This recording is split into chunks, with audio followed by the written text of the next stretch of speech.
Shalom, saudara-saudari yang dikasihi Tuhan. Selamat berjumpa kembali melalui channel Renungan Rohani Insani. Inspirasi Sabda Allah hari ini, Selasa 23 Maret 2021 dalam Pekan Prapaskah yang kelima. Bersama saya, Pastor Marcel Lolotandung. Mari kita berdoa. Dalam nama Bapa dan Putra dan Roh Kudus. Amin. Bapa yang Maha Baik, Engkau mengutus putramu Yesus supaya kami peroleh keselamatan. Semoga kami tetap setia percaya kepadamu. Demi Kristus Tuhan kami. Amin. Sabda Allah dari Injil Yohanes bab 8 ayat 21 sampai 30. Sekali peristiwa, Yesus berkata kepada orang banyak, "Aku akan pergi dan kamu akan mencari aku, tetapi kamu akan mati dalam dosamu. Ke tempat aku pergi tidak mungkin kamu datang." Maka kata orang-orang Yahudi itu, "Apakah ia mau bunuh diri?" Dan karena itu dikatakannya, "Ke tempat aku pergi tidak mungkin kamu datang." Lalu Yesus berkata kepada mereka, "Kamu berasal dari bawah, aku dari atas. Kamu dari dunia ini, aku bukan dari dunia ini. Karena itu, aku berkata kepadamu bahwa kamu akan mati dalam dosamu. Sebab jikalau kamu tidak percaya bahwa akulah Dia, kamu akan mati dalam dosamu." Maka kata mereka kepadanya, "Siapakah engkau?" Jawab Yesus kepada mereka, "Apakah gunanya lagi aku berbicara dengan kamu? Banyak yang harus kukatakan dan kuhakimi tentang kamu. Akan tetapi, yang mengutus aku adalah benar, dan apa yang kudengar daripadanya, itulah yang kukatakan kepada dunia." Mereka tidak mengerti bahwa Yesus berbicara kepada mereka tentang Bapa. Maka kata Yesus, "Apabila kamu telah meninggikan Anak Manusia, barulah kamu tahu bahwa akulah Dia, dan bahwa aku tidak berbuat apa-apa dari diriku sendiri. Tetapi aku berbicara tentang hal-hal sebagaimana diajarkan Bapa kepadaku, dan Ia yang telah mengutus aku menyertai aku. Ia tidak membiarkan aku sendiri, sebab aku senantiasa berbuat apa yang berkenan kepadanya." Setelah Yesus mengatakan semuanya itu, banyak orang percaya kepadanya. Demikianlah Injil Tuhan.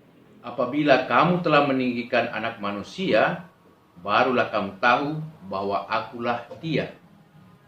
Saudara-saudariku yang dikasihi Tuhan, tema renungan kita hari ini adalah peninggian Anak Manusia. Salah satu tragedi besar dalam pelayanan hidup Yesus adalah ketika sejumlah orang yang seharusnya menjadi orang pertama mengakui Yesus sebagai utusan Allah tidak mau melakukan hal itu. Mereka ini adalah imam-imam bait Allah, orang-orang Farisi dan ahli-ahli Taurat. Mereka bukannya mengakui Yesus sebagai utusan Allah, tetapi justru sebaliknya mengadakan perlawanan dan penolakan berulang-ulang kali. Puncak perlawanan dan penolakan mereka terhadap Yesus adalah ketika mereka menuduh Yesus bahwa Ia menghujat Allah dan bahwa Ia menyamakan dirinya dengan Allah. Sehingga mereka menyerahkan Yesus ke tangan Pilatus untuk disalibkan. Penyaliban Yesus oleh Yohanes Penginjil dalam bacaan Injil hari ini diistilahkan dengan peninggian Anak Manusia. Hal itu bersumber dari gagasan Perjanjian Lama, khususnya dari bacaan pertama hari ini dari Kitab Bilangan bab 21 ayat 8 sampai ayat 9. Di sana dikatakan, "Berfirmanlah Tuhan kepada Musa, buatlah ular tedung dan taruhlah itu pada sebuah tiang. Maka setiap orang yang dipagut, jikalau ia melihatnya, akan tetap hidup." Lalu Musa membuat ular tembaga dan menaruhnya pada sebuah tiang. Maka jikalau seorang dipagut ular dan ia memandang kepada ular tembaga itu, tetaplah ia hidup. Demikian juga oleh Yohanes Penginjil mau mengatakan peninggian Anak Manusia di atas kayu salib mendatangkan rahmat keselamatan bagi siapapun yang memandang salib dan terlebih yang percaya kepadanya. Percaya kepada Yesus berarti meninggikan anak manusia di atas kayu salib. Itu berarti kita mau mengandalkan Dia.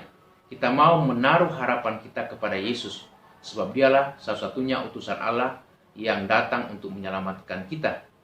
Dan Yesus sendiri mengatakan hal itu dalam bacaan Injil hari ini, sebagaimana saya katakan pada awal tadi. Apabila kamu telah meninggikan aku, anak manusia, barulah kamu tahu bahwa akulah Dia. Yesus mengistilahkan dirinya sebagai anak manusia. Dan ketika setiap orang meninggikan Dia sebagai anak manusia di atas kayu salib, artinya memandang dan percaya kepadanya, kita pun beroleh keselamatan. Saudara-saudari, keselamatan yang dibawa oleh Yesus tidak lain saat Yesus juga menunjukkan bagaimana Yesus mempunyai relasi yang begitu dekat, begitu akrab dengan Bapanya. Sehingga dikatakan Yesus terus-menerus memperoleh penyertaan Bapanya dalam hidup. Ia mengatakan, Dialah yang telah mengutus aku, Ia menyertai aku, Ia tidak membiarkan aku sendiri, sebab aku senantiasa berbuat apa yang berkenan kepadanya. Penyertaan Tuhan, penyertaan Bapanya kepada Yesus sebagai putranya, itu mungkin karena Yesus senantiasa melakukan apa yang dikehendaki Bapa. Dan karena itu juga keselamatan yang kita harapkan dari Yesus hanya mungkin kalau kita mempunyai kedekatan, keakraban dengan Yesus dan berani tulus melaksanakan apa yang Yesus kehendaki. Kehendak Yesus tidak lain adalah perintah kasih. Perintah kasih ini oleh gereja diterjemahkan untuk kita selama masa Prapaskah supaya kita senantiasa mau melakukan perbuatan-perbuatan amal kebaikan kepada sesama, yaitu berderma, juga lebih banyak berdoa dan berpantang atau berpuasa. Semoga kita semakin berani percaya mengandalkan Tuhan dalam sikap hidup kita setiap hari dan senantiasa setia kepadanya walaupun Yesus mengalami salib yang tampaknya merupakan suatu penghinaan, suatu perendahan, tetapi justru itulah yang mau ditunjukkan bahwa dari kerendahan hati Yesus tampak suatu kemuliaannya. Dari salib mendatangkan suatu keselamatan, kemuliaan bagi orang yang percaya. Semoga kita semakin percaya dan semakin terbuka secara tulus kepada sesama yang senantiasa menanti uluran tangan kita untuk menolong, membantu, menghibur, menguatkan mereka dalam hidup setiap hari. Itulah makna Prapaskah yang kita jalani selama ini. Amin. Bapa yang Maha Baik, kami bersyukur untuk semua rahmat-Mu karena Yesus Putra-Mu Engkau utus menyelamatkan kami. Biarlah kami senantiasa setia kepadanya karena Dialah keselamatan kami. Dan Kristus Tuhan pengantara kami. Amin.